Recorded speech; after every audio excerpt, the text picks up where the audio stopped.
কেজৰিৱালৰ দুৰ্গত বিজয় নিশান উৰুৱালে বিজেপিয়ে। তাৰ পাছতে অসমতো আনন্দ উল্লাস বিজেপি নেতা কৰ্মীৰ।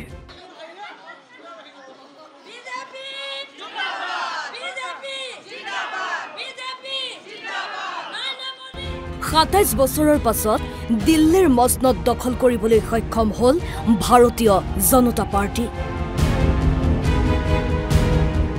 স্বাভাৱিকতেই বিজেপিৰ নেতা কৰ্মীৰ মাজত দেখা গ'ল ব্যাপক উৎসাহ। গুৱাহাটীৰ বাজপেয়ী ভৱনৰ দৃশ্য এয়া।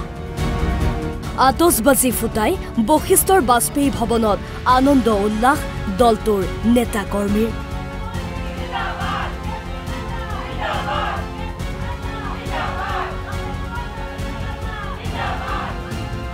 বিজেপি জিন্দাবাদ ধ্বনিৰে মুখৰ হৈ পৰিল বাজপেয়ী ভৱন।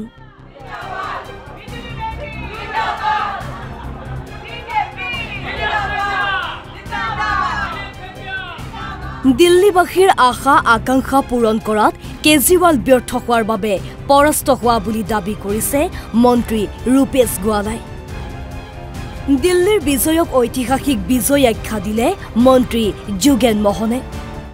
আপৰ শোচনীয় পৰাজয় তেওঁলোকে ৰাইজে প্ৰত্যাখ্যান কৰিলে দিল্লীবাসীয়ে। এইটো আজিৰ দিনটো আটাইতকৈ গুৰুত্বপূৰ্ণ খবৰ। আপোনালোকে সকলোৱে দেখিছে যে এতিয়া প্ৰধানমন্ত্ৰী নৰেন্দ্ৰ মোদী সকলোৱে আঁকোৱালি লৈছে।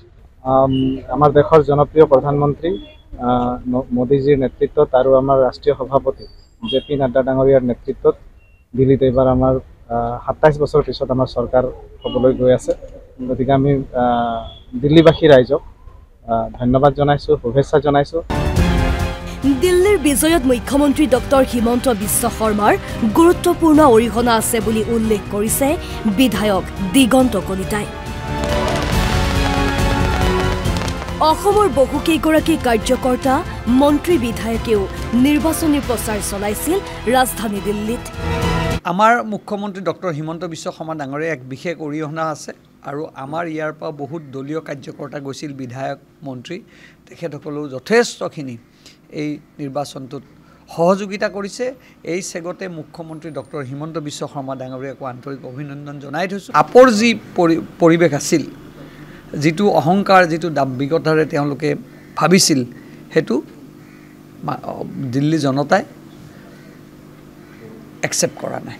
দিল্লীবাসী ভোটাৰক ধন্যবাদ আৰু অভিনন্দন জ্ঞাপন কৰিলে গুৱাহাটীৰ সাংসদ বিজুলী কলিতা মেধিয়ে।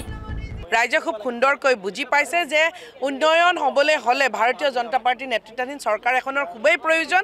আৰু সেইকাৰণে আজি আপোনালোকে দেখিলে যে কেজৰিৱালৰ নিচিনা নেতা, যিগৰাকী নেতা আম আদমি পাৰ্টীৰ জৰিয়তে দিল্লীত তেওঁলোকে শাসন কৰিবলৈ আগবাঢ়ি আহিছিল আৰু ইতিমধ্যে তেওঁলোকে বহুত বছৰ শাসন কৰিছে আৰু ৰাইজক যে তেওঁলোকে আভুৱা ভাৰিছে আৰু উন্নয়নৰ কোনো ধৰণৰ তাত আমি একো দেখা নাপাওঁ। ৰাস্তা ঘাটকে আদি কৰি তাত এমপ্লয়মেণ্টৰ কোনো ধৰণৰ ব্যৱস্থা তেওঁলোকে লোৱা নাই। গতিকে সকলোখিনি এতিয়া দিল্লীবাসীয়ে বুজি পাইছে আৰু আজিৰ যি ফলাফল সেয়া ৰাইজৰ তেওঁলোকৰ যি আস্থা বিশ্বাস ভাৰতীয় জনতা পাৰ্টীৰ প্ৰতি আছে সেয়াই প্ৰমাণিত হ'ল। দিল্লীত নিৰংকুশ সংখ্যাগৰিষ্ঠতা লাভ কৰাৰ পাছত ভোটাৰে নক্সালবাদীৰ বিৰুদ্ধে আৰু জাতীয়তাবাদৰ সপক্ষে ভোট দিয়া বুলি একযোগে উল্লেখ কৰে মুখ্যমন্ত্ৰী ডক্টৰ হিমন্ত বিশ্ব শৰ্মাই। ইফালে আপৰ পৰাজয়ৰ পাছত সংবাদমেল সম্বোধন কৰে আম আদমি পাৰ্টি অসম ৰাজ্যিক সমিতিয়ে। আম আদমি পাৰ্টিৰ প্ৰতি আম আদমি পাৰ্টিক ভাৰতীয় জনতা পাৰ্টিয়ে ধ্বংস কৰাৰ দিশে আগবাঢ়িছিলে। তেওঁলোকে এটা ষড়যন্ত্ৰ কৰিছিল যে আম আদমি পাৰ্টিক কেনেকৈ ধ্বংস কৰিব পাৰি আৰু সেই ধ্বংসটো তেওঁলোকে কৰিব নোৱাৰিলে। তাৰ বিপৰীতে আমি যোৱা লোকসভা ইলেকশ্যনতো আমি খেলিছোঁ আৰু আমাৰ এই বিধানসভা ইলেকশ্যনতো আমি শক্তিশালীভাৱে আমি তাত আজি প্ৰতিদ্বন্দ্বিতা কৰিছোঁ। তাৰ এটা কাৰণ যে ভাৰতীয় জনতা পাৰ্টিয়ে দিল্লীত ২৭ বছৰৰ পিছত তেওঁলোকে ভাবিছে যে আগতে প্ৰি প্লেন কৰিছে যাতে তেওঁলোকে দিল্লী দখল কৰিব পাৰে। মুঠৰ ওপৰত চতুৰ্থবাৰৰ বাবে চৰকাৰ গঠনৰ সপোন ধূলিসাৎ কৰিলে গেৰুৱা বাহিনীয়ে।